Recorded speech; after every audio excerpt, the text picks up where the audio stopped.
ప్రముఖ వాస్తు పండితులు, జ్యోతిష్ పండితులు అయినటువంటి డాక్టర్ జంధ్యాల వెంకట రామలింగేశ్వర శాస్త్రి గారు వాస్తు శాస్త్రంలో ప్రజలకు ఉన్నటువంటి వస్తున్నటువంటి అనేక అపోహల్ని నివృత్తి చేసేందుకు వారి యొక్క సమయాన్ని మన కోసం వెచ్చించి స్టూడియోస్కి వచ్చారు. నమస్కారం శాస్త్రి గారు. నమస్కారం అండి రాజేంద్ర ప్రసాద్ గారు. చాలా సంతోషం అండి, మీ సమయాన్ని SHO AP TV ఛానల్ ప్రేక్షకుల కోసం కేటాయించినందుకు. అనేక మంది ప్రజలు మీ దగ్గరికి అపాయింట్మెంట్ తీసుకొని వచ్చి సమయం కుదరక ఆలస్యం అవుతూ వారి యొక్క సమస్యల్ని ఆ మనసుల్లోనే ఉంచుకొని మదన పడుతున్నటువంటి సందర్భాల్లో మీ అంతట మీరుగా మా కోసం మా స్టూడియోస్కి వచ్చి ఈ యొక్క సమస్యలన్నింటినీ పరిష్కారం చెప్పేందుకు వచ్చినందుకు ముందుగా మా ఛానల్ తరఫున మీకు ధన్యవాదాలు తెలుపుకుంటున్నాం. వాస్తు శాస్త్రం చాలా గొప్పది, ప్రతి ఒక్కళ్ళు పాటిస్తున్నటువంటి సందర్భాలు ఇవి. మరి ముఖ్యంగా ఒక వివాహం చేయాలన్న జ్యోతిష్యం, మంచి చెడు, అలాగే కొత్తగా ఇళ్ల నిర్మాణం చేయాలంటే ఒక భూమి పూజ, ఇవన్నీ మీ చేతుల మీదుగా జరిపిస్తున్నటువంటి సందర్భాలు. ఒక మంచి చెడు అంతా గణితం, లెక్కలు వేసి సంఖ్యాశాస్త్రం, అలాగే నక్షత్రాలు, జాతకాలు, జాతక ఫలాలు ఇవన్నీ చూస్తూ మీరు సమాజానికి పరోక్షంగా ఒక మాటలో చెప్పాలంటే ఒక సైన్స్ ప్రకారం చెప్పాలంటే ఒక డాక్టర్ అనుకోవచ్చు.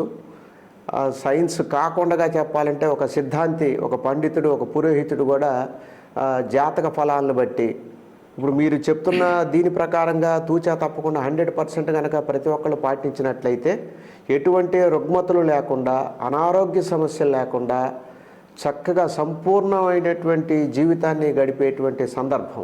అందుకోసం మీరు పరోక్షంగా కృషి చేస్తున్నట్టే. కాబట్టి మీరు సామాజిక శాస్త్రవేత్త అని చెప్పి అనొచ్చాము ఈ సందర్భంగా మిమ్మల్ని. తప్పనిసరిగా మీ అభిమానంగా. Thank you sir. ఇప్పుడు దిక్సూచి నిర్మాణాలు అనేటువంటి పాయింట్ ఉంది శాస్త్రంలో, దాన్ని ఎలా అన్వయిస్తారు? అంటే మీరు గృహ నిర్మాణాలు చేసేటప్పుడు దిక్సూచి ఉపయోగించాలా లేదా అనేటువంటిది మీ యొక్క సందేహం. అయితే ఇక్కడ మనకి దిగ్మూఢో కులనాశయత్ అని చెప్పేసి ఒక ప్రమాణం ఉంది. అంటే మనం ఒక నిర్మాణం చేసేటప్పుడు దిక్కులకి గనక మోఢ్యమిని కలగజేస్తే మనం కులం అంతరించిపోతుంది అనేది శాస్త్ర ప్రమాణం. ఎట్లా కలుగుతుంది దిగ్మూఢం అనేటువంటిది కనుక మనం పరిశీలన చేస్తే, జనావాసంలో 4 ఇళ్ల మధ్య ఒక రోడ్డు ఉన్నది, తూర్పు వైపు రోడ్డు ఉన్నది, రహదారి. మిగతా భాగాల్లో దక్షిణం కానీ, పడమర కానీ, ఉత్తరం కానీ మిగతా అంతా కూడా ఇళ్ళు ఉన్నాయి. రోడ్డుకి అవతల భాగంలో కూడా తూర్పు వైపున కూడా ఇళ్ళు ఉన్నాయి. ఇట్లాంటి స్థలంలో మనం దిక్సూచి ఉపయోగించి 90 degreesకి స్థలాన్ని కట్ చేయటం వల్ల అది సక్రమైనటువంటి పద్ధతిలో ఉండకపోవచ్చు. ఎందుకంటే అన్ని నిర్మాణాల స్థలాలన్నీ కూడా 90 degreesకి చేయడానికి అవకాశం లేదు. ఓకే. పూర్వకాలంలో కనుక మనం పరిశీలన చేస్తున్నట్లయితే ఉత్తరాయణము, దక్షిణాయనం అనే 2 ఆయనాలుగా నిర్మాణాలు చేపట్టేవాళ్ళు. దక్షిణాయనంలో ఎక్కువ నిర్మాణాలు చేసేవాళ్ళు కాదు. ఎందుకంటే సూర్యుడి యొక్క గమనం మార్పు ఉండటం వల్ల ఎక్కువ గృహాలన్నీ కూడా ఆగ్నేయ భాగాలకు తిరిగిపోయేవి. అంటే ఇవాళంటే మనకి అత్యాధునికమైనటువంటి పరికరాలు ఉపయోగిస్తూ మనం కంపాస్ చేసుకునే స్థలాన్ని చేస్తున్నాం. అప్పట్లో ఏంటంటే ఒక గడపలకు పాతేవాళ్ళు. అవును. ఉదయం పూట నీడ చూసేవాళ్ళు, సాయంత్రం పూట నీడ చూసేవాళ్ళు. దానికి ఒక దారాన్ని కట్టి దానికి 90 degreesకి ఒక మూలమట్టం లాంటి చెక్క లాంటిది పెట్టి మట్టాన్ని తగ్గొట్టుకుని దాన్ని బట్టి వెళ్ళేవాళ్ళు. ఉత్తరాయణంలో అంతా కూడా ఈశాన్య దిశగా చూస్తుండేవి స్థలాలన్నీ కూడా. అప్పుడు చేసేటువంటి ఉత్తరాయణంలో చేసేటువంటి నిర్మాణాలన్నీ కూడా మంచి ఫలితాలు ఇచ్చేవి. దక్షిణాయనంలో చేసేటువంటి నిర్మాణాలన్నీ కూడా వ్యతిరేక ఫలితాలు ఇచ్చేవి. ఇప్పుడు మనం ఈ దిగ్మూఢకిను దీనికి సంబంధం ఏంటంటే, ఈ మధ్యలో మనం కొన్ని నిర్మాణాలు మొట్టమొదటిసారి ఒక గ్రామాన్ని కానీ లేదా ఒక ఫ్లాటింగ్ చేసేటువంటి స్థితిని అనుసరించి అప్పుడు మనం వాడాలి ఈ దిక్సూచి అనేటువంటి దాన్ని. అట్లా కాకుండా 4 ఇళ్ల మధ్య ఆల్రెడీ ఉన్నటువంటి దాంట్లో మనం కంపాస్ని చేసుకుంటూ దిక్సూచిని వాడి స్థలాన్ని మఠానికి తగ్గొడితే ఏమవుతుందంటే అది తప్పనిసరిగా ఏదో ఒక భాగంలో ఉంటాయి. ఆగ్నేయ కోణంలో కానీ, నైరుతిలో కానీ, అదేవిధంగా వచ్చేసి వాయు కోణాల్లో కానీ, ఈశాన్య కోణాల్లో కానీ ఎక్కడో ఒక చోట. ఈశాన్యం కూడా విపరీతంగా పెరిగింది మనకు పనికిరాదు. ఈశాన్యం కూడా మనం ఏంటంటే ఒక 5 నుంచి 6 అంగుళాలు మాత్రమే పెంపుని హర్షిస్తుంది శాస్త్రం అనేది. విపరీతంగా అడుగులు పెరిగిపోయినటువంటిది కూడా వాడటానికి అవకాశం లేదు. అప్పుడు ఏమవుతుందంటే మిగిలినటువంటి కోణాలు తెగిపోయినప్పుడు ఈ ఇల్లు తిరిగిపోతుంది ఏదో ఒక దిశకి. అంటే మనం ఈశాన్యం తిప్పాలనే భావంతో అమితమైనటువంటి ప్రేమతో ఇట్లా తిప్పామనుకోండి, ఈ తిప్పినప్పుడు ఆటోమేటిక్గా ఏంటంటే ఈ కోణాలన్నీ ఇతర గృహాలకి సూచిస్తూ ఉంటాయి. ఈ కోణాలు పొరపాటున ఇతర గృహాలకు సంబంధించినటువంటి ముఖద్వారాల్లో కానీ, వాళ్ళ గృహ గర్భాలకు కానీ ఇది కనుక చూసినట్లయితే వాళ్ళు నష్టపోతారు. 4 దిక్కుల్లో ఉన్నటువంటి వాళ్ళు నష్టపోతారు. ఎప్పుడైతే ఇతరులకు నష్టం జరుగుతుందో ఆటోమేటిక్గా మనకి సంపూర్ణమైనటువంటి నష్టాన్ని వాటిల్లి వంశం కూడా నిర్వంశం అవుతుంది అనేది దిగ్మూడో కులనాశి ఎత్తు, కులాన్ని అంతరించే చేస్తుంది. కాబట్టి జనావాసాల్లో మనం దిక్సూచులు వాడకూడదు. రాజవీధిని అనుసరించి, బజార్ని అనుసరించి లేదా పక్క ఇంటి నిర్మాణం పాలనను అనుసరించి మాత్రమే మనం నిర్మాణాలు చేసుకోవాలి. అది ఎక్కడైనా సరే ప్రశాంతంగా ఉండి మొట్టమొదటిసారి స్థలాన్ని మనం ప్లాటింగ్ కనుక చేస్తున్నప్పుడు మాత్రమే వాడుకోవాలి. ఇట్లా 4 ఇళ్లలో మాత్రం దిక్సూచి అనేది వాడటం అంత మంచి పద్ధతి కాదు. ఓకే, ఇప్పుడు దిక్కులను బట్టి ఇళ్ల నిర్మాణం జరుగుతూ ఉంటుంది. మీరు ప్లాన్లు ఇస్తుంటారు, అది ఎలాగ సాధ్యం? ఇది మనకి ఏంటంటే ముందు ప్రాథమికంగా స్థలం. ఇప్పుడు వాళ్ళు వ్యక్తిని అనుసరించి ఒక వ్యక్తి అడుగుతారు, మమ్మల్ని సంప్రదిస్తారు, ఏమంటే నా పేరు ఫలానా, నా పేరుతో ఎట్లాంటి స్థలం కొనుక్కోవాలనేటువంటి చెప్తారు, ఏ దిక్కు వైపు కొనుక్కోవాలనేది అడుగుతారు. దీనికి అష్టవర్గు అనేది మనం చెప్తాం అనమాట. అష్టవర్గం ఏంటంటే 8 దిక్కులు కూడా తూర్పు నుంచి కూడా అక్షర క్రమంలో అన్ని 8 దిక్కుల్లో కూడా వర్క్ ఏర్పడుతుంది. ఎట్లా ఏర్పడుతుంది నుంచే తూర్పు దిశలోకి వచ్చేసరికి ఆ నుంచి అమ్మహ వరకు కూడా మొత్తం అంతా కూడా ఆ అక్షరాలతో ప్రారంభమయ్యే వ్యక్తులందరూ కూడా తూర్పుకి సంబంధించి స్వవర్గులో ఉంటారు. అట్లాగే ఆ, క, చ, ట, త, ప, హ్య, ష ఈ అక్షరాలతోటి ఇవన్నీ కూడా ఏర్పడతాయి.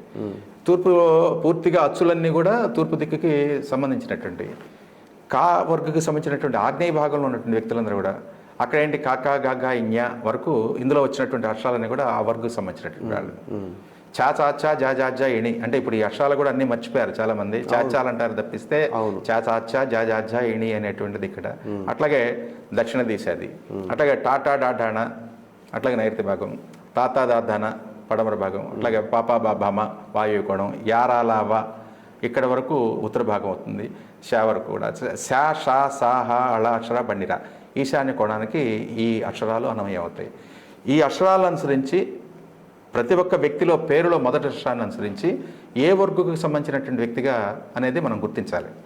ఆ వ్యక్తి పేరును అనుసరించి తనకు ఏర్పడినటువంటి వర్గు, ఇప్పుడు ఉదాహరణకి మీ పేరు రాజేంద్ర ప్రసాద్ అనుకోండి, యారాలావా అక్షర క్రమంలో రా పేరుతోటి మీకు క్రావడి కూడా దాంట్లోనే తీసుకోవాలి. రా రకారంతో ఉన్నది కాబట్టి ఉత్తరం మీకు స్వవర్గు అవుతుంది.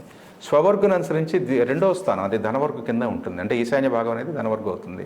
అట్లాగే తూర్పు కానీ అట్లాగే పశ్చిమ భాగాలు కానీ ఇవన్నీ కూడా మిత్రవర్గు అతి మిత్రవర్గుల్లో ఉంటాయి. దక్షిణం శత్రువర్గు అవుతుంది. 5వ స్థానం అనేది శత్రువర్గు అవుతుంది. ఇందులో మీకు ఏవి పనికి వస్తాయి అంటే ధనవర్గుల్లో కానీ మిత్రవర్గుల్లో కానీ ఇట్లాంటివి తీసుకోవచ్చు. అట్లాగే శత్రువర్గుల్లో కూడా నిర్మాణం చేయొచ్చు. అప్పుడు దాన్ని అనుసరించి ఇప్పుడు ఇదిగో మీకు ఇట్లా తూర్పు స్థలం బాగుంటుంది, లేదంటే పడమర స్థలం బాగుంటుంది, లేదా దక్షిణం బాగుంటుంది అనేది నిర్ణయం చేయడం జరుగుతుంది. వర్గును అనుసరించి మాత్రమే మనం ముందు స్థలం నిర్ణయం చేస్తాం. అట్లాగే ముఖద్వార నిర్ణయం కూడా ఇట్లాగే పేర్లను అనుసరించే ఈ అష్టవర్గుని తీసుకొని దాని ప్రకారం నిర్ణయం చేస్తాం మనం. ఓకే, ఇప్పుడు ఈ వాస్తు శాస్త్రాన్ని ఇతర మతస్థులు కూడా నమ్ముతున్నారా? తప్పనిసరిగా అండి, అన్ని మతాల వాళ్ళు ఆచరిస్తారు. ఇప్పుడు అంటే మనకి మత విశ్వాసం వేరు, ఇది జీవన విధానం కదా. మన జీవన విధానం అంతా కూడా సాంప్రదాయం అంతా కూడా మనం ఒక రకంగా చెప్పాలంటే హిందుత్వమే. దాంట్లో ఏంటంటే ఎట్లా బ్రతకాలి ఎట్లా జీవించాలనే విధానాలే చెప్పుకొచ్చారు. ఇతర మతాల వాళ్ళు కూడా తప్పనిసరిగా అందరూ కూడా పాటిస్తారు.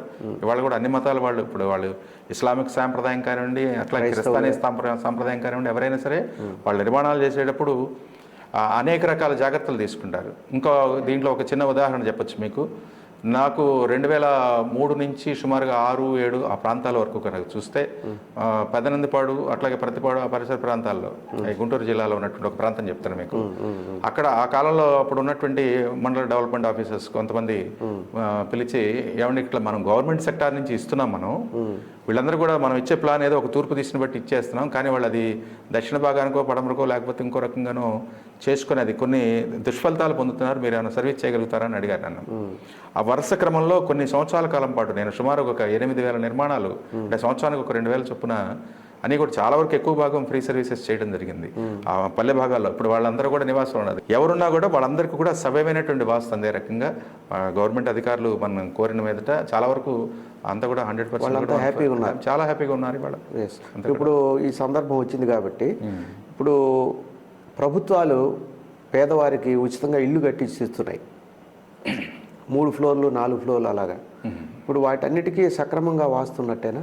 ఇప్పుడు వాటికి కూడా తప్పనిసరిగా ఇప్పుడు మనం అనుకున్నటువంటి పద్ధతే, ఎందుకంటే మనం తీసుకున్నటువంటి ఏదైతే ప్లాన్ ఉన్నదో ఆ డ్రాఫ్ట్ చేసేటప్పుడు ఇంజనీర్ గారు ఒక రకమైనటువంటి దిశని, ఒక తూర్పు దిశను పెట్టుకొని గీసిస్తారు. మిగతా దిశలకు తీసుకెళ్ళినప్పుడు ఇవన్నీ కూడా వ్యతిరేక్తమైనటువంటి ఫలితాలు వస్తాయి. అందుకని ఆ దిశకి ఎట్లా మార్చుకొని చేసుకోవడం మంచి పద్ధతి. అది ఇప్పుడు నిర్మాణం చేసేటువంటి వాళ్ళు కూడా అది జాగ్రత్త తీసుకోవాల్సినటువంటి అంశం ఉన్నది.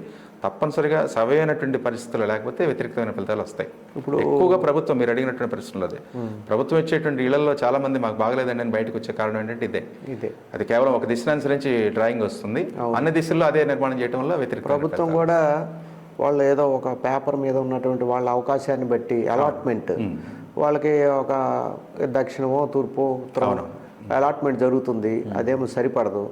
ఎవరికి అద్దెకి ఇచ్చేసి వాళ్ళు మళ్ళీ బయటికి వచ్చి అద్దెకు ఉండేటువంటి పరిస్థితి వచ్చింది. వాళ్ళకి నివాస యోగ్యత కల్పించదు. అది ఉండేటువంటి వాళ్ళు కూడా కొంచెం వ్యతిరేకంగా ఉంటుంది. ఉదాహరణకి ఇప్పుడు మనకి తూర్పు ముఖంతో ప్లాన్ ఇచ్చారనుకోండి, లేదా ఉత్తరం ఇచ్చారనుకోండి, మనకి నైరుతి భాగంలో ఒక బెడ్రూమ్ను, ఆగ్నేయ భాగంలో వంటగదిను, ఈశాన్యంలో వరండా ఇచ్చారు అనుకుందాం. అది మనకి పడమరకు తిప్పారనుకోండి, ఈశాన్యంలో బెడ్రూమ్ అవుతుంది. అట్లాగే నైరుతిలో మీకు ఎంట్రన్స్ అవుతుంది, వాయువులో వంట వస్తుంది. వాయువులో కొంతవరకు వంట పనికి వచ్చినా కూడా ఈశాన్యంలో బెడ్రూమ్ అనేది నిషిద్ధం. ఈశాన్యంలో పడక ఉరి, మెడక ఉరి అనేది సామెత. ఈశాన్యంలో అందుకనే బెడ్రూమ్లు వేయం మనం ఇచ్చే ప్లాన్స్ లో కూడా. ఈశాన్యంలో పడక అనేది పనికిరాదు. అది ఇప్పుడు పడమర ఫేసింగ్ లో ఉన్న వాళ్ళకి ఈశాన్యంలో బెడ్రూమ్ వస్తుందిగా, అట్లా కూడా తప్పనిసరిగా వాళ్ళు కూడా జాగ్రత్త తీసుకోవాలి. మీరు అడిగేది అపార్ట్మెంట్ లో ఉన్నటువంటి వాళ్ళకి తప్పనిసరిగా వాళ్ళకి ఉత్తర ఈశాన్యం కానీ తూర్పు ఈశాన్యం కానీ బాల్కనీ ఏర్పరిచి, బాల్కనీ తప్పనిసరిగా ఉండాలి, హద్దు మీదకి వెళ్ళడానికి లేదు. పైగా ఆ బెడ్రూమ్ లో కూడా పర్మనెంట్ బెడ్లు కూడా వేయద్దని చెప్తాం మనం, ఎందుకంటే శాశ్వతంగా వద్దు, కేవలం ఏదైనా పరుపులు కానీ అట్లాంటివి టెంపరీ సాయంత్రానికి మడత పెట్టే పద్ధతిలో ఉండే పరిస్థితి తీసుకోవాలి. అదే ఏదో చిన్న దానికి వాడుకోవాలి ఆ గది, అంతే. స్టడీ రూమ్స్ కానీ పడక గదిగా వాడుకుంటే కుదరదు. పర్మనెంట్ బెడ్లు వేయడం అనేది ఈశాన్య భాగంలో శ్రేయస్కరం కాదు. అది కొంతమంది అప్పుడు మీ యొక్క ఎక్స్పీరియన్స్లో ఇంజనీర్స్ కూడా మిమ్మల్ని సంప్రదిస్తున్నటువంటి సందర్భాలు ఉన్నాయా? తప్పనిసరిగా అండి. ఇవాళ అత్యాధునికంగా జరుగుతున్నటువంటి నిర్మాణాలు, అంటే సాధారణమైనటువంటి ఒక 5 లక్షలు 10 లక్షల రూపాయల చిన్న ఇంటి దగ్గర నుంచి దాదాపు ఒక 80 కోట్లు 90 కోట్లు 100 కోట్ల వరకు నిర్మాణాలు చేసేటువంటి వ్యక్తి కూడా ఇవాళ ఎవరు కూడా రిస్క్ తీసుకునేటువంటి ఫ్యాక్టరీలో లేరు. ఇప్పుడు అందరూ ఫ్లాట్లు కొనే వాళ్ళందరూ కూడా వాస్తు అని అడుగుతున్నారు కాబట్టి పక్కాగా ఆ ఇంజనీర్ కూడా ఒక సిద్ధాంతి గారిని ఫాలో అవుతారు, అడిగితే మంచిది అనుకున్న సందర్భాలు ఉన్నాయా? ఉన్నాయి, తప్పనిసరిగా. ఇప్పుడు నేను చేస్తున్నాను, ఎందుకంటే ఇవాళ అనేక ప్రాంతాల నుంచి, ఆంధ్రప్రదేశ్లో అనేక ప్రాంతాల నుంచి, అట్లాగే తెలంగాణ, హైదరాబాద్ నుంచి రెగ్యులర్గా టచ్లో ఉంటారు, బెంగళూరు రెగ్యులర్ టచ్లో ఉంటారు. వాళ్ళు డ్రాప్ చేసుకున్నటువంటి డ్రాయింగ్స్ అన్ని కూడా ముందు పంపిస్తారు. పేపర్ మీద ఫైనల్ చేసుకొని సంపూర్ణమైనటువంటి వాస్తు లక్షణాలు దీనికి ఆపాదించబడ్డాయి అన్న తర్వాతే వాళ్ళు గ్రౌండ్స్లోకి వెళ్ళడం జరుగుతుంది. Very good. అంటే పరోక్షంగా వాళ్ళు కూడా, ఇంజనీర్స్ కూడా వాస్తుని నమ్ముతున్నారు, పాటిస్తున్నారు. అంటే మీలాంటి మేధావుల్ని అడిగి తెలుసుకుంటే ఆ నిర్మాణం చక్కగా వస్తుందనే నమ్మకం వాళ్ళకు కూడా కలుగుతుంది. అవునండి. ఇప్పుడు ఒక ఇంట్లో చూరు నీళ్లు పక్కింటి వాడి కాంపౌండ్లో పడితే వచ్చే నష్టాలు ఏంటి? తప్పనిసరిగా అలాంటి పరిస్థితులు కూడా ఉంటాయి తప్పనిసరిగా. ఎందుకంటే అవి ఎక్కువ భాగం పల్లెటూర్లలో జరుగుతుంటాయి, లేదా స్థలాలు బాగా తక్కువ ఉన్న దగ్గర జరుగుతుంటాయి. పట్టణ ప్రాంతాల్లో కూడా తక్కువ స్థలాలు ఉన్నటువంటి దగ్గర ఇట్లా జరుగుతుంటాయి. పల్లెటూళ్ళలో కూడా ఎట్లా జరుగుతాయంటే, ఇప్పుడు వాళ్ళకి చూరునీళ్ళు, ఇవతల చూరునీళ్ళు రెండూ ఉంటాయి. స్థలం వాళ్ళకి తక్కువ ఉంటుంది, కానీ చూరు ఎక్కువ పెట్టుంటారు. అంటే అప్పుడు నిర్మాణం చేసేప్పుడు ఏంటంటే, అప్పుడు ఉన్నటువంటి ఆవాసాలు బొంగులో ఏవో కొట్టి అది ఎంతవరకు వస్తే అంతవరకు పెట్టేసి ఉండేవాళ్ళు. ఆ నీళ్లు ఈ స్థలాల్లో పడటం వల్ల వాళ్ళకి సంబంధించినటువంటి ఏవైతే దుష్ఫలితాలు ఉన్నాయో, వాళ్ళకి కర్మ ఫలితాలు ఏవైతే ఉన్నాయో, వాళ్ళకి జాతకరీత్యా కావచ్చు, గృహవాస్తరీత్యా కావచ్చు, మన ఇల్లు చాలా బాగా కట్టుకున్నామండి కానీ అట్లా నీళ్లు పడుతున్నాయి కానీ మాకు సవ్యంగా లేదంటే, తప్పనిసరిగా అవతల వాళ్ళ వైపు ఉన్నటువంటి దుష్ఫలితాలను కూడా మనం తీసుకోవాల్సినటువంటి పరిస్థితి ఏర్పడుతుంది. ఇప్పుడు మనకి గ్రామీణ ప్రాంతాల్లో కానీ పట్టణాల్లో కానీ దేవాలయాల యొక్క గాలిగోపురాలు, ధ్వజస్తంభాలు యొక్క నీడ ఇళ్ల మీద పడకూడదని అంటారు. అది పడుతున్నటువంటి సందర్భాలు కూడా ఉన్నాయి కొన్ని చోట్ల. అప్పుడు ఏంటి పరిస్థితి? ప్రామాణికమైన అంశం అండి ఇది. ఎట్లా అంటే, ఆలయ నిర్మాణం చేసేప్పుడు కూడా ఆలయానికి సంబంధించినటువంటి ఒక స్థలాన్ని మనం ఏర్పరచుకుంటాం ముందు. అసలు గ్రామంలో ఎక్కడ ఆలయం కట్టాలి అనేది ముందు స్థలాన్ని ఎంపిక చేసుకున్నప్పుడు దానికి మనకి గృహ నిర్మాణాలకు లాగా ఉండదు. ఇప్పుడు ఉదాహరణకి నాకు ఇక్కడ ఈ చెయ్యి ఇక్కడ అతికించబడి ఉంది, పక్కకు పెడితే ఎంత కొలుతున్నది, పైకి పెడితే ఎంత కొలుతున్నది, కిందకి పెడితే ఎంత కొలుతున్నది అంటే ఇది సమస్థితి. అంటే మోకాటి వరకు కూడా సమస్థితి. అంటే దేవాలయ నిర్మాణం చేసేప్పుడు కూడా పక్క భాగాలు కానీ వెనక భాగం కానీ ముందు ముఖమండపం వరకు కూడా సమకొలతలో ఉంటుంది. ఆ తర్వాత పాదమండపాలు, ఆ తర్వాత వచ్చేప్పటికి రాజగోపురాలన్నీ కూడా ముందుకు వెళ్ళే కొద్దీ పెరుగుతూ ఉంటాయి. ఇవన్నీ కూడా నిర్మాణం చేసేటప్పుడు పక్క గృహ నిర్మాణాలు ఎక్కడున్నాయి, వాటికి దీనికి సంబంధం ఏంటి అనేది చూసుకోవాలి తప్పనిసరిగా. ఆ స్థితిని అనుసరించి కొత్తగా కనుక దేవాలయాలు కడితే ఇది నీడలు పడకుండా, గోపురపు నీడలు పడకుండా అవసరమైతే దానికి దళ విన్యాసాలు తగ్గించుకొని, హైట్ తగ్గించుకొని, ధ్వజ నీళ్ళు కానీ అట్లాగే గోపురం నీళ్ళు కానీ పడకుండా చేసుకోవాల్సిన బాధ్యత ఉన్నది. కానీ ఇప్పుడు మీరు చెప్పే సమస్య ఎట్లా వస్తుందంటే, ఆల్రెడీ మనకి దేవాలయ నిర్మాణాలు పూర్తయిపోయి ఉండి అక్కడ తప్పనిసరి పూర్వంగా వాళ్ళకి సంక్రమించినటువంటి ఆస్తులు, అనువంశికమైనటువంటి ఆస్తులు ఉండి అక్కడ నిర్మాణం చేసుకునే వాళ్ళు కొంతమంది తెలియక చేసుకొని వాటి యొక్క దుష్ఫలితాలు అనుభవిస్తున్నారు. ఇప్పుడు నీడపడటం వల్ల ఇబ్బందికరమైనటువంటి ఆ అంశాలు లెక్క ఉంటాయి. ప్రకారం మీరు అన్నట్టు దేవాలయం ఆల్రెడీ ఉండిపోయింది, చుట్టుపక్కల స్థలాలు ఉన్నాయి. ఇల్లు కడితే మాత్రం ఈ ధ్వజస్తంభం నీడ ఆ ఇంటి మీద పడుతుంది. అలాంటప్పుడు ఇల్లు కట్టకూడదు, అక్కడ కట్టకూడదు. అక్కడ నివాస గృహాలు పనికిరావు. ఏదైనా మీకు ఏదైనా గోడౌన్స్ ఇంకోటి అట్లాంటి వాడుకోవడం మంచి పద్ధతి. ఫ్యామిలీ ఉండటానికి పనికిరాదు నివాస గృహాలు చుట్టుపక్కల. అవునండి, అది ఆ నీడను బట్టి చూసుకోవటమే. అంతే తప్పనిసరిగా అది పాటించాలి. ఇప్పుడు దానికి దేవాలయ నిర్మాణాల్లో కూడా చాలా విశేషంగా ఉంటుంది. ఇప్పుడు మనకి దేవాలయానికి వచ్చేప్పటికి మనకి ఎదుర్కొన్న గాలిగోపురం ఉంటారు, కానీ వాస్తవంగా గాలిగోపురం అనకూడదు, రాజగోపురం అనాలి. రాజగోపురానికి వెళ్ళేటప్పుడు చాలామంది అక్కడ మండికం అంటే గుమ్మం యొక్క మండికానికి నమస్కారం చేసుకుని వెళ్తారు. దాంట్లో విశేషం ఏంటంటే ఆలయం మొత్తానికి కూడా అది పాదభాగం, స్వామివారి యొక్క పాదభాగం. అది అక్కడ నమస్కారం చేసుకుని లోపలికి వెళ్తాం. ఆ తర్వాత అక్కడి నుంచి వరుసగా కూడా మనకి మండప విన్యాసాలు ప్రారంభమవుతాయి. ధ్వజస్తంభం ఉంటుంది, అట్లాగే గర్భాలయం ముందు అంతరాలయం ఉంటుంది, గర్భాలయం ఉంటుంది. గర్భాలయం పై భాగంలో విమాన గోపురం, పైన కలశ స్థాపన, ఇవన్నీ కూడా జరుగుతాయి. ఇవి ప్రత్యేకంగా కొన్ని మెజర్స్ ఉంటాయి వీటికి. అంటే రాజగోపురం కింద నుంచి విమాన గోపురానికి ఒక సూత్రం లాగుతాం. అట్లాగే స్వామివారి మూర్తి నిర్మాణం కింద నుంచి రాజగోపురానికి ఒక సూత్రం లాగుతాం. ఈ రెండు కూడా ఏంటంటే మకర కర్కాటక రేఖల్ని ఏర్పరిచి ఆ రెండు ఎక్కడ సంయోగం అవుతున్నాయో దాన్ని భూమధ్య రేఖ అంటాం. అక్కడ నాభిస్థానం, అక్కడికి వచ్చేప్పటికి మనం ధ్వజ నిర్మాణం అనేటువంటి చేస్తుంటాం. అంటే సహజంగా ఏంటంటే తల్లి గర్భంలో ఒక బిడ్డ గర్భంలోంచి ఎట్లయితే ఆహారాన్ని ఆ నాడి ద్వారా, పేగు ద్వారా తీసుకుంటుందో, పర్యావరణంలో ఉన్నటువంటి శక్తిని అంతా కూడా ఈ ధ్వజస్తంభం సేకరించి ఈ మూర్తికి కావాల్సినటువంటిది అంతా కూడా ఇస్తూ ఉంటుంది. ఆ శక్తిని అంతా కూడా సముపార్జన అక్కడ జరుగుతుంది. మూర్తిలో ప్రవేశించినటువంటి శక్తి అంతా కూడా ఒక వలయాకారంలో ఏర్పడి మొత్తం అంతా కూడా ఆ గ్రామం ఎంతవరకు అయితే ఉందో ఆ చేసేటువంటి భక్తులు చేసేటువంటి పూజలు, పునస్కారాలు, అభిషేకాలు, వీటన్నిటి ద్వారా ఆ శక్తి ప్రచోదనం అయ్యి ఆ గ్రామం అంతా కూడా ఒక వృత్తాకారంలో పరిభ్రమణ చెందుతూ అంతవరకు కూడా సుభిక్షంగా ఉండే రకంగా ఇస్తూ ఉంటుంది. అందుకని దీనికి తప్పనిసరిగా మెజర్మెంట్స్ ఉంటాయి. అందుకని దాన్ని అనుష్క్షణం కూడా ఆ శక్తి గ్రాహ్యం జరుగుతుంటుంది, అక్కడ శక్తి జరుగుతుంటుంది. కాబట్టి వాటి జోలికి వెళ్ళకూడదు. అందుకని దూరంగా ఉంచుకోవాలి. ఎంత దూరం ఉండాలి, ఎన్ని బారాలు వదిలిపెట్టాలి అనేది కూడా మనకు ప్రామాణికంగా ఉన్నది. శివాలయానికి పూర్వ దృష్టి, అట్లాగే విష్ణాలయాలకి పృష్ఠ దృష్టి, వెనక వైపు భాగాల్లో ఉండకూడదు, శివాలయాలకు ముందు ఉండకూడదు. శక్తి ఆలయాలకు కానీ ఉగ్రదేవతలకు కానీ పార్శ్వాల్లో భుజాల వైపు ఉండకూడదు. ఇవన్నీ కూడా నిర్దేశించబడింది. అందుకని ఆగమం వేరు, ఆగమ శాస్త్రం, శిల్పాగమం వేరును, ఇట్లాగే గృహవాస్తు వేరు, రెండింటికి సంబంధం ఉండదు. ఇప్పుడు చాలా మంది తెలియక అంటే కొన్ని అంశాలు కొన్ని వస్తాయి, మీకు కూడా ఇంకా సందేహాలు చాలా. ఈ గృహవాస్తుకి దేవాలయ వాస్తుకి కలిపి ఒకే రకమైనటువంటి విధానాన్ని అడుగుతుంటారు తెలియక. కాబట్టి ఈశాన్యం బాగా పల్లం పెట్టండి అని ఇట్లాంటివి అడుగుతుంటారు. అట్లా చేయకూడదు. తప్పనిసరిగా ఆలయ వాస్తు ప్రకారంలోనే అట్లాంటి ఈశాన్య భాగంలో కొన్ని మనం మండప విన్యాసాలు చేయాల్సి వస్తాయి. ఉత్తర ద్వార దర్శనం చేయాలి, లేకపోతే కొన్ని సందర్భాల్లో అక్కడ ఈశాన్య భాగంలోనే నిత్యాగ్నిహోత్రం చేయాలి, యాగశాల నిర్మాణం చేసుకోవాల్సి వస్తుంది. మనం ఈశాన్యంలో మంట పెట్టడం చేయం కదా, కానీ దేవాలయంలో చేయాల్సి వస్తుంది, కానీ అక్కడ మండపం వేయాల్సి వస్తుంది. ఇవన్నీ కూడా ఎంటైర్ డిఫరెంట్గా ఉంటుంది. దేవాలయాల్లో గోశాల ఉంటుంది, దానికి కూడా వాస్తుంది కదా. అవి కూడా తప్పనిసరిగా వాయువు భాగంలో కానీ, అంటే ఉత్తర వాయువు లేదంటే తూర్పు ఆగ్నేయం, ఈ రెండు భాగాల్లో ఎక్కువగా గోశాల నిర్మాణం చేస్తాం. చాలా ఉన్నాయి దాంట్లో. పచ్చన మండపం, నృత్య మండపం, అట్లాగే అన్ని రకాలు కూడా వ్యత్యాసం ఉంటుంది. ఏ మండపాలు ఉన్నాయో, గీత మండపం, వీటన్నిటిని కూడా మనం ఆయా భాగాల్లోకి తీసుకుంటూ వెళ్తాం అనమాట. తప్ప ఓకే. ఇప్పుడు పట్టణాలు, నగరాల్లో ఇప్పుడు ప్లేస్ చాలా ఖరీదైపోతూ ఉంది, జనాలు పెరిగిపోతూ ఉన్నారు.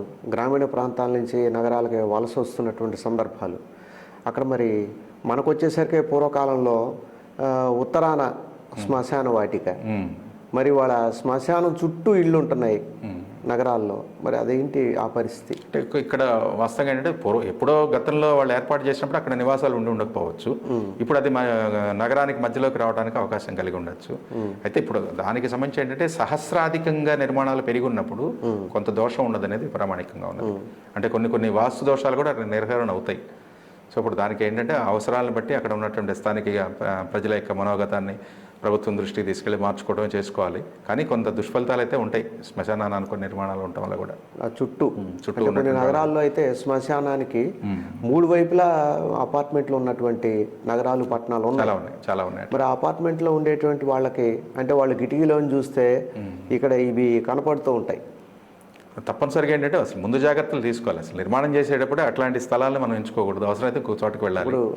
ఇప్పుడు అలాంటి పరిస్థితులు ఉన్న చోట ప్రభుత్వం ఇంకో చోటకు మారిస్తే మంచిది. రిక్వెస్ట్ చేసుకొని ప్రభుత్వం కూడా గుర్తించాలి. ఎందుకంటే నివాస గృహాలకు మధ్యలో ఇట్లా శ్మశానాలు ఉండటం వల్ల అంటే ఎవరు లేనప్పుడు చేయటం వేరు. ఇప్పుడు జనాభా పెరిగి ఈ స్థలాలన్నీ కూడా ఆక్రమణలో లేకపోతే కొనుగోలులో ఇట్లా జరిగినప్పుడు అది మార్చుకోవడం ఉత్తమమైన పద్ధతి. అవసరాన్ని బట్టి మార్చుకోవటం ఉత్తమమైన పద్ధతి. ఇప్పుడు తంజావూరులో ఒక దేవాలయం ఉంది, అలాగే మధురై మీనాక్షి దేవాలయం ఉంది. వాటి యొక్క ప్రాశస్త్యం ఏంటంటారు? అంటే ఇప్పుడు మనకి మీరు అడిగినటువంటి దాంట్లో అది గిన్నీస్ బుక్లో కూడా ఉన్నది, వరల్డ్ రికార్డ్స్లో కూడా ఉన్నది. తంజావూరు బృహదేశ్వర ఆలయం. తంజావూరు బృహదేశ్వర ఆలయం కనుక మీరు చూస్తే ఇవాళ మీకు దక్షిణ భారతదేశంలో ఉన్నటువంటి ఇంజనీరింగ్ కాలేజెస్లో చదువుతున్న విద్యార్థులందరినీ కూడా తప్పనిసరిగా సివిల్ డిపార్ట్మెంట్లో ఉన్నటువంటి వాళ్ళు, రాక్ టెక్నాలజీ నేర్చుకున్నటువంటి వాళ్ళందరికీ కూడా తప్పనిసరిగా అక్కడ తీసుకెళ్తారు. తీసుకెళ్ళి ఇంజనీరింగ్ కాలేజెస్ నుంచే ప్రొఫెసర్స్ కానీ వాళ్ళంతా కూడా తీసుకెళ్ళి ఆలయం యొక్క నిర్మాణము, ఆ వైశిష్టం అంతా కూడా చూపిస్తారు. ఏమిటి దాంట్లో గొప్పతనం అంటే అక్కడ ఎక్కడ కూడా సిమెంట్ అనేటువంటిది కానీ ఇనుము అనేటువంటిది కానీ ఎక్కడ కూడా వాడల. అదంతా కూడా ఇంటర్లాకింగ్ సిస్టమ్ ద్వారా. అంటే ఒక రాయి చెక్కేటప్పుడు ఇట్లా ఒక గ్రూ చెక్కారనుకోండి, రెండో రాయి పెట్టేటప్పుడు దీని కూడా గ్రూ ఉంటుంది. ఈ రెండింటిని తీసుకెళ్ళి ఇట్లా టచ్ చేసి లింక్ కలిపేవాళ్ళు. ఇది ఇంటర్లాకింగ్ సిస్టమ్ అంటాం. ఈ పద్ధతుల్లో ఎంత స్థాయిలో కింద పునాది ఎంతలో ఉండాలి, పైకి వచ్చేసరికి ఎట్లా తగ్గుతూ వస్తే అది నిలబడుతుంది అనేటువంటిది ఒక ప్రమాణం ఉన్నది. ఆ పద్ధతుల్లో ఇప్పుడు చూడండి మీరు పై భాగంలో కనుక సుమారు 80 టన్నుల బరువుతో ఉంటుంది కలశం, విమాన కలశం అనేటువంటిది. ఆ కలశానికి సంబంధించినటువంటి స్థితిని, ఆ జిబ్రాల్టర్ రాయిని ఆ పూర్వకాలంలో 1000 సంవత్సరాల క్రితం అంత పైకి ఎట్లా తీసుకెళ్లారు, ఎవరు మోసారు? అప్పట్లో ఏంటంటే ఒక లేయర్ కట్టిన తర్వాత మళ్ళీ ఇసుకతో నింపేవాళ్ళు, మళ్ళీ ఇంకొక లేయర్ నెక్స్ట్ లేయర్ కానీ మళ్ళీ ఇసుకతో నింపేవాళ్ళు. ఒక ట్యాపర్గా ఎక్కువ దూరం, ఎంత దూరం నుంచి అయితే మనం ట్యాపర్ ఎక్కడానికి స్లోప్ సరిపోతుందో ఆ పద్ధతుల్లో ట్యాపర్ ఏర్పరిచి ఏనుగుల ద్వారా దాన్ని పైకి లాగి తీసుకెళ్ళి అక్కడ స్థాపన చేసినటువంటి స్థితి ఉన్నది. అట్లా ఎక్కడ కూడా మనకి మిషనరీ లేదు, మాన్యువల్ బలం. తర్వాత కొంతవరకు ఇట్లా ఏనుగులను ఉపయోగించుకొని సిమెంట్ లేదు, ఇసుక లేదు, కొన్ని రసాయనాలు వాడారు వాళ్ళు. అవి కూడా పెయింట్స్కి వాడారు. ఆకు రసాలు కానీ ఫలరసాలు కానీ వీటన్నిటిని కూడా క్రోడీకరించి అరటి గుజ్జు ఇట్లాంటి వాటిన్నిటిని కూడా వాడుతూ వాటి ద్వారానే అక్కడ మనకంతా కూడా ఏర్పాటు చేసి చేయడం జరిగింది. హైలీ టెక్నాలజీ టెంపుల్ అది, వరల్డ్ రికార్డు ఉన్నది దానికో. ఇవాళ మనకి గర్భాలయంలో చూస్తే స్వామివారి యొక్క మూర్తి అంటే అక్కడ శివలింగం చాలా పెద్దదిగా ఉంటుంది. దానికి సంబంధించినటువంటి పానువట్టం కూడా అది 3 విభాగాలుగా ఉంటుంది. అంటే మొదటి విభాగం కూర్చోబెట్టిన తర్వాత లింగాకారాన్ని కూర్చోబెట్టి ఆ తర్వాత రెండో పార్ట్, ఆ తర్వాత మూడో పార్టు పైనుంచి దిప్పడమే. అట్లా ఒకసారి సెట్టింగ్ అనేటువంటిది జరిగి ఉంటుంది. అది ఇవి మనుషులు సాధ్యపడేటువంటి అంశం కాదు. కానీ 1000 సంవత్సరాల పూర్వం కూడా మన పూర్వీకులు ఆ రకమైనటువంటి నిర్మాణాలు చేయగలిగారు. ఇవాళకి కూడా మీకు ఎక్కడ కూడా దానికి సంబంధించినటువంటి ఏదైనా సరే ఒక ఏమంటారంటే శిథిలమైనటువంటి లక్షణం అనేది డ్యామేజ్ అనేది లేదు. కనీసం వర్షం పడినటువంటి దానికి పాచి కూడా పట్టదు. ఇన్ని ప్రకృతి వైపరీత్యాలు వచ్చినప్పటికి కూడా దేవాలయం మాత్రం ఎక్కడ చెక్కు చెదరలేదు. అట్లాగే మధురై మీనాక్షిలో మీరు చెప్పినటువంటి అమ్మవారి దేవాలయం కూడా అదే టెక్నాలజీ వాడినటువంటి పద్ధతిలో ఉన్నాయి. వాళ్ళకి చూస్తే మీరు దక్షిణ భారతదేశంలో ఎక్కువగా తమిళనాడులో మనకు ఆ సాంప్రదాయం ఉన్నది. ఆంధ్రప్రదేశ్లో కూడా చాలా దేవాలయాలు అట్లాంటివి ఉన్నాయి. మనం శ్రీశైలం చూస్తున్నాం, అదేవిధంగా అనేక దేవాలయాలు చూస్తున్నాం. ఇప్పుడు మనకి ఇక్కడ ద్రాక్షారామం ఉన్నది, అదే పద్ధతిలో ఉన్నది. అరసవల్లి కూడా అదే పద్ధతిలో అక్కడ కూడా ప్రత్యేకత ఉన్నది. అరసవల్లి దేవాలయంలో సూర్య భగవానుడికి ప్రతి ఆదివారం కూడా సూర్యకిరణాలు పడుతుంటే విశేషంగా రథసప్తమి రోజున ఉదయం ప్రాతకాలార్చన ప్రారంభమయ్యే సమయానికి స్వామివారి యొక్క పాదాల దగ్గర నుంచి లలాట భాగం వరకు కూడా ఆ కాలక్రమంలో అట్లా ప్రయాణం చేస్తూ ఆ కిరణాలు అట్లా పడేటువంటి ఏర్పాటు అప్పట్లో టెక్నాలజీ. అంటే ఆలయం నిర్మాణం చేయడంలోనే గొప్పతనం అనేది ఉన్నది. సూర్యకిరణాలు లోపలికి ఎట్లా వచ్చేటువంటి పద్ధతిని అది రోజు వస్తాయండి, రోజు డైలీ రావు. ఒక రథసప్తమి రోజు వస్తాయి. సాధారణంగా రోజు పడేటువంటి కిరణాలు మామూలుగా పడుతుంటాయి, ఒక పాద భాగం వరకు టచ్ అవుతుంది. అది మామూలు విషయం కాదు. కరెక్ట్గా అదే రోజున ఒక రథసప్తమి రోజు విశేషంగా కిరణాలు అక్కడికి రావటం అనేది లలాట భాగానికి వస్తాయి. చాలా గొప్ప టెక్నాలజీ. మానసికంగా ఇవాళ మన వాళ్ళు తెలియనటువంటి వాళ్ళు సైన్స్ ఏమున్నది అంటున్నారు, కానీ మన పూర్వీకులు ఇచ్చినటువంటి మేధస్సు ముందు మనం చేస్తున్నటువంటి ప్రయోగాలు చాలా మీరు అన్నారు సంవత్సరానికి ఒకసారే అలాగా మరి అంతే ఒకసారి పడుతుంది. మరి ఆ రోజున కరెక్ట్గా ఆ కిరణాలు రావడం అనేది మామూలు విషయం. ఇప్పుడు అదే పద్ధతిలో ఇవాళ మనకి నూతనంగా నిర్మించినటువంటి అయోధ్యలో కూడా మనకి శ్రీరామనవమి రోజున స్వామివారి యొక్క లలాట భాగం మీద పడే రకంగా ఏర్పాటు చేశారు. మన శ్రీరామనవమి రోజు కూడా చూసాం మనం ఈ సంవత్సరం, అట్లాగే పడింది అది. Very good. ఆశ్రమాల నిర్మాణం జరుగుతూ ఉంది, దానికి ఏమిటి వాస్తు? చాలా మంచి ప్రశ్న ఇది కూడా. ఎందుకంటే ఇందాక మనం అనుకున్నాం, ఇవాళ సామాజికంగా ఏంటంటే ఒక గృహ నిర్మాణాలు అనేవి కొద్ది గొప్ప కొంతమంది ఇంజనీర్లు మార్కింగ్ చేసేటప్పుడు, లేదా ఒక వాస్తు సిద్ధాంతులు మార్కింగ్ చేసేటప్పుడు, లేదా కొంతమంది వాస్తు శిల్పులు అంటే మేస్త్రీలు అనుకోండి, మేస్త్రీలు కట్టుబడి చేసేప్పుడు చూస్తూ ఉంటారు జనబాహుళ్యంలో. ఈ సాధారణంగా ఏంటంటే ఒక 10 నిర్మాణాలు, 15 నిర్మాణాలు, 20 నిర్మాణాలు చూసేసరికి ఇంతైనా అనిపిస్తుంది. ఏంటంటే గృహ నిర్మాణాలు చేసేటప్పుడు ఇవాళ ఉన్నటువంటి పరిస్థితుల్లో నైరుతి భాగంలో ఎక్కువగా మెరకపెట్టి అక్కడి నుంచి ఆగ్నేయానికి, అక్కడి నుంచి వాయువ్యానికి, ఆగ్నేయ కోణం వాయువు కోణం నుంచి 2 భాగాల నుంచి కూడా ఈశాన్యానికి పల్లం చేసేసి ఫ్లోరింగ్ వేస్తే సరి, నీళ్ళు వెళ్ళిపోతాయి. అంటే ఈశాన్యం పల్లం ఉంటే చాలు అనేటువంటి ఒక భావన ఉంటుంది.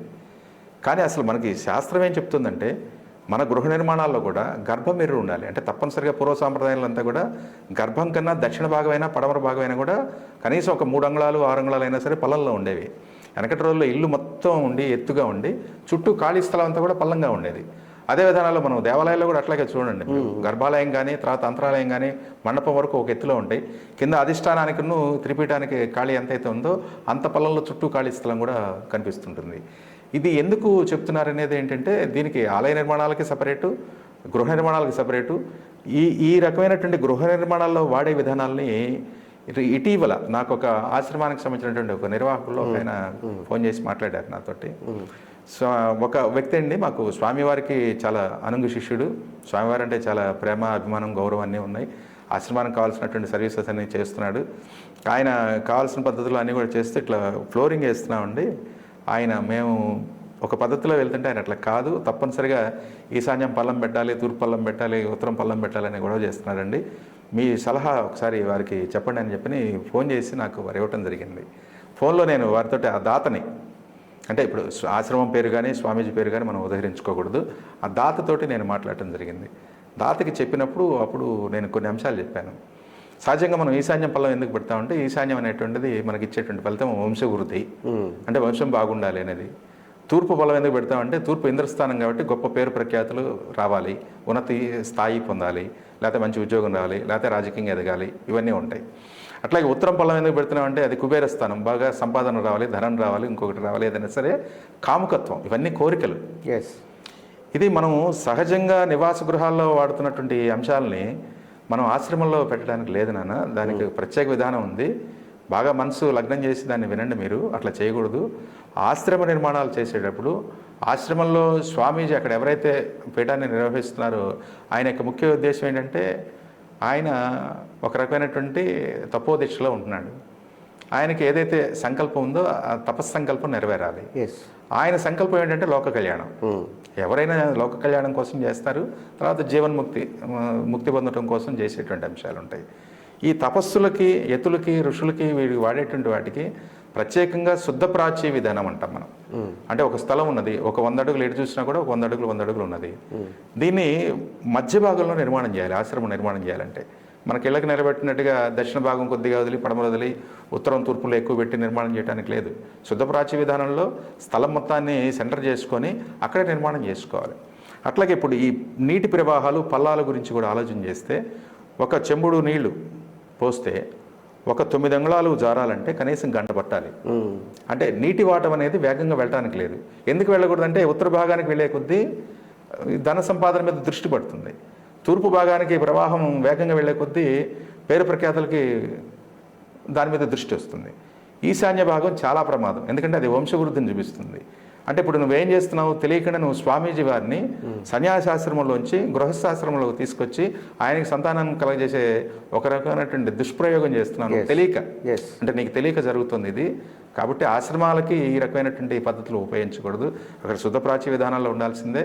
అప్పుడే ఆయనకు సంకల్ప సిద్ధి, స్వామీజీ యొక్క ఏదైతే ఆయన దీక్ష, సన్యాసి దీక్ష తీసుకున్నారో వారికి సంకల్ప సిద్ధి కలుగుతుంది. కాబట్టి ఇట్లా చేయకూడదని చెప్పిన తర్వాత ఆ దాత చాలా రియలైజ్ అయ్యాడు. స్వామీజీ వారికి వెళ్ళి క్షమాపణలు చెప్పుకున్నారు.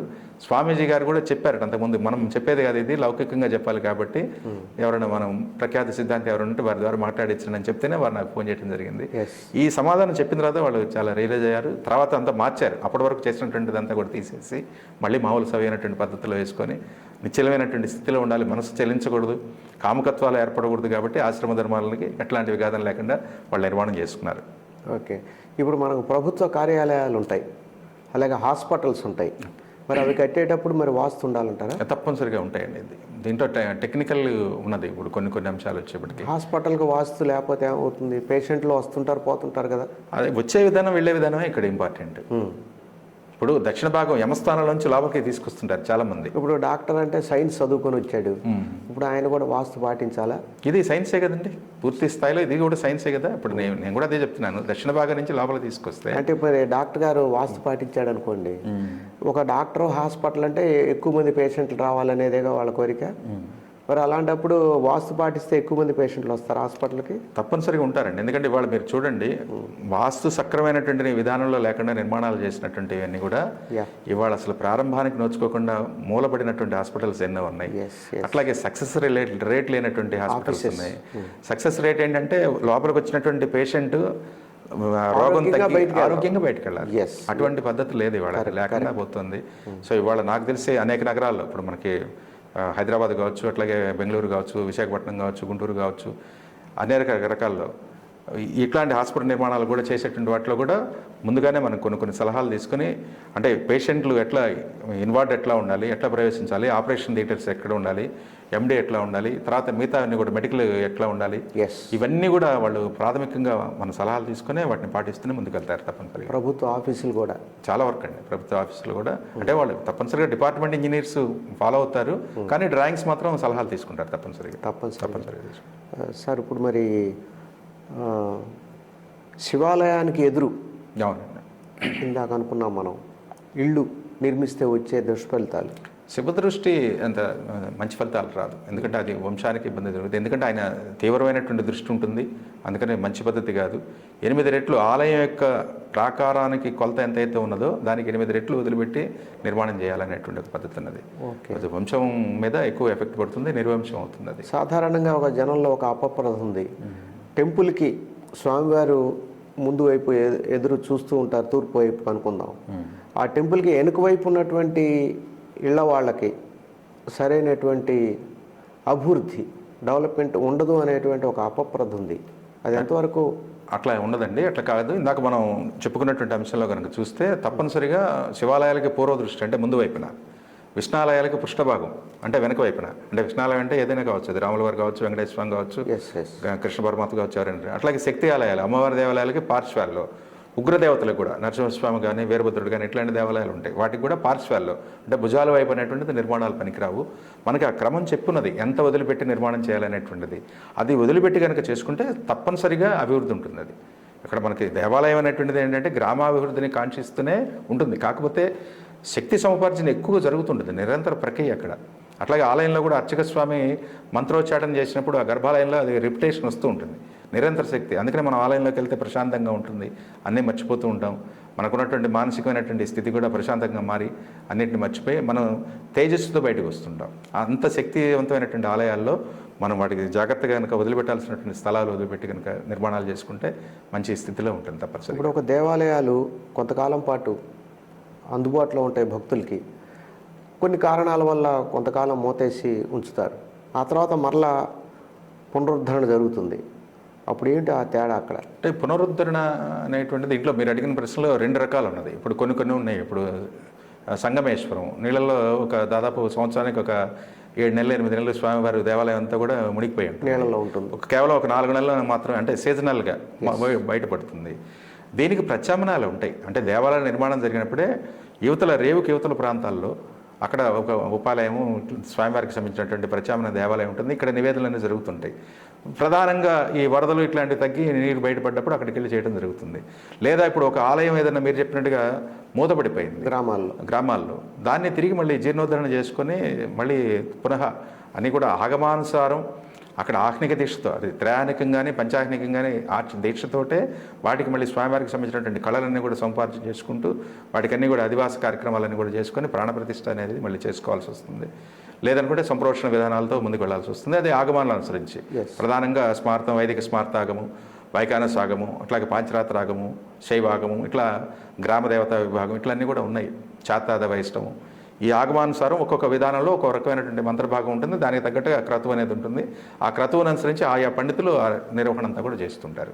అట్లా మూతపడిపోయినటువంటి వాళ్ళని సంప్రోక్షణ విధానంలో మళ్ళీ బయటికి తెచ్చుకోవాల్సి వస్తుంది. కొన్ని సందర్భాల్లో పునఃప్రతిష్ఠ చేయాల్సి వస్తుంది. ఎందుకంటే కదిలిపోయి ఉంటాయి విగ్రహాలన్నీ కూడా, అవన్నీ కూడా తీసి మళ్ళీ అంతా కూడా మళ్ళీ పునఃప్రతిష్ఠ అనేది చేయాల్సి వస్తుంది. ఇప్పుడు దేవతామూర్తి శిలా విగ్రహం ఒక చోట డ్యామేజ్ అయింది, ఒక ఇరిగిపోయింది, మరి అది దోషం ఏమైనా ఉందా అక్కడ? పనికిరాదండి, పూజార్హం కాదు. తప్పనిసరిగా దాన్ని తొలగించి మళ్ళీ మళ్ళీ చేయాల్సిందే తప్పనిసరిగా. ఓకే.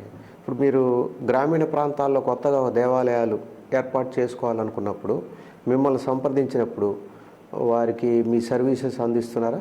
తప్పనిసరిగా. ఎందుకంటే ఇది ఒక రకమైనటువంటి నాకు కళ, నాకు తల్లిదండ్రులు ఇచ్చినటువంటి జన్మ. ఆ తర్వాత నేను కొన్ని ప్రత్యేక సందర్భాల్లో పెద్దల చేత ఆశీస్సులు పొందబడి ఉన్నాను. నా బాల్యంలో నేను మన కంచి కామకోటి పీఠానికి సంబంధించినటువంటి జయేంద్ర సరస్వతి స్వామి వారి యొక్క ఆశీస్సులు పొందాను. నేను 8 సంవత్సరాల వయసులో అందరూ కూర్చొని ఉన్నప్పుడు స్వామివారి దగ్గరికి వెళ్ళి ఒక పరిటి పండు ఇంట్లోంచి తీసుకెళ్ళి గబగబ తీసుకెళ్ళి ఆయన చేతిలో పెట్టాను. నేను అది దాదాపు ఒక 100 మంది దాదాపు కూర్చొని ఉన్నారు. తెలియదు ఆయన స్వామీజీ, ఆయన దగ్గరికి వెళ్ళొచ్చు వెళ్ళకూడదనే తెలియదు. బాల్యం చిన్న వయసు. అట్లా వెళ్తున్నప్పుడే అందరూ కూడా కేకలేశారు, వెళ్ళకూడదు, ఆగు అని చెప్పేసి. తర్వాత స్వామీజీ వారిని నవ్వుతూ ఆపి మళ్ళీ కూర్చోబెట్టినాను. అక్కడ అరటిపండుని వలిచి దాన్ని 3 ముక్కలు చేసి ఆయన చేతిలో పెట్టుకున్నారు. ఒకటి తీసుకొని తినమన్నారు. ముందు ఒకటి తీసుకున్నాను, రెండోది తీసుకోమన్నారు, మళ్ళీ రెండోది కూడా తీసుకున్నాను, మూడోసారి కూడా తీసుకోమన్నారు, మూడోది కూడా తీసుకొని తిన్నాను. నేను 3 తిన్న తర్వాత అప్పుడు చెప్పారు, మొదటిది తీసుకుంది నువ్వు సరస్వతి, 2 గౌరీ, 3 లక్ష్మి, అది మాత్రం నాకెందుకు, 3 నువ్వే తీసుకో అని చెప్పి. అట్లా తెలియక చిన్నతనంలోనే నేను అట్లా పెద్దల యొక్క స్వామీజీల యొక్క అనుగ్రహాన్ని పొందాను. అట్లాగే హంపి పీఠాధిపతి వారి యొక్క అనుగ్రహం పొందినారు. చాలామంది పీఠాధిపతులతో వారి యొక్క సేవ చేసుకుంటూ వారు నడిచే దోవలో నడుస్తూ మనం అనేక రకాలైనటువంటి దేవాలయ నిర్మాణాలు చేయడం జరుగుతుంది. అది అదృష్టమైనటువంటి. చాలా సంతోషం. మీ ఆశయం ఏంటి? ఆలయ నిర్మాణాలు ఇవన్నీ ఒక ఎత్తు అయితే ఏంటంటే ఆర్షధర్మాన్ని మనకి చేతనేంత వరకు ధార్మికంగా నిలపాలనేటువంటిది. ఆ కారణం చేత ఇవాళ చాలా చోట్ల కూడా ఇవాళ దేవాలయాలకి ప్లాన్లకి అట్లా వెళ్ళినప్పుడు కూడా ఎక్కడ కూడా నేను ఫీజు తీసుకోను.